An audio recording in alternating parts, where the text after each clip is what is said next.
Welcome to the Craft Girl universe, and we're gonna go over my favorite crafty things of January. I'm so excited because I became an official craft girl the end or middle of last year officially. I've always been a craft girl at heart, but really embodied that when I bought my first sewing machine, and that's when all craft heaven broke loose. So let's talk about it. And the first thing I want to talk about was actually a gift, and I'm still learning, but it's Stitch Dictionary learned the embroidery stitches. This is a great, I'm stressed, I want to decompress, but I also want to learn something new, craft. And it's very simple. It comes with a lot of materials. Let me show you in a bit. Inside, you have quite a lot of things. If you like that Victorian style era, I think this is the perfect craft for you, because this is what they were doing. It comes with like a sheet so that you can trace the patterns. It comes with different kinds of needle, embroidery, steamed ripper. It comes with floss. It says it's high quality. I have to be honest, it's not high quality at all, but because you're starting off, I think it's just fine.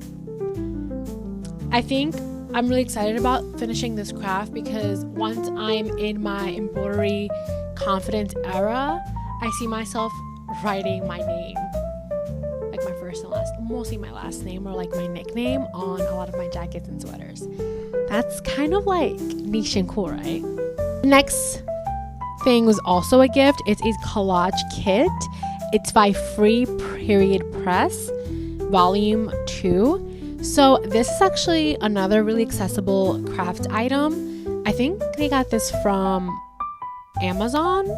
I'm not quite sure. It's like one of the white elephant gifts, and this was so nostalgic to me because I grew up with my mom getting us the collage books, but they were all stickers. This was, it had the exact same feel to it, but it's just not stickers. And it's not just different, it has like furniture, food, people. I think it's really cute. It's like, again, perfect. You are entering the world of crafts. You don't know kind of where to dive in. Collaging is really simple, and it's truly based on the eye of the beholder type of thing. So I think this is the perfect craft. And the cool thing about this, she also has like little challenges. So I think she has like a month challenges. So for example, design a cover for your favorite book, collage your favorite desert. So it's very much beginner friendly. So this I got back in maybe October or November when I first got into working with leather. And before I bought any expensive roll of leather that I have lying behind my huge mirror right now, I bought a bag of different types of leather on Amazon, and this was such a good idea. I think anyone that wants to start working with leather should do this, because this really allowed me to touch different types of leather, smell different types of leather, and to see what kind of leather would sew well, with what tension, which one could I use with my stitch cutter. And I didn't think that you can get like genuine leather on Amazon for some reason, but you actually can. And it got me a lot of like big pieces. So it just helped me to kind of feel the different kinds of leather. I'm still thinking of making little wallets with them. This was a piece of leather that I actually bought aside from the kit, but I knew that I wanted to work with this kind of, I think I bought this kit, right? I bought this piece of leather right after the small kit because I felt and I knew the one I wanted. I will admit, before even thinking about doing leather, I thought there was only one type of leather in the world. So it's good that you can kind of like learn about the different kinds before spending a bunch of money on these tools. because it does make a difference.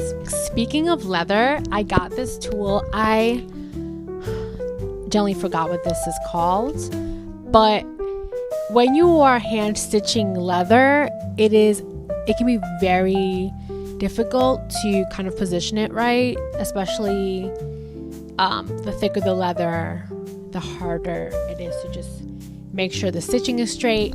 So you get one of these. This attaches to the table and just is like an extra set of hands for you.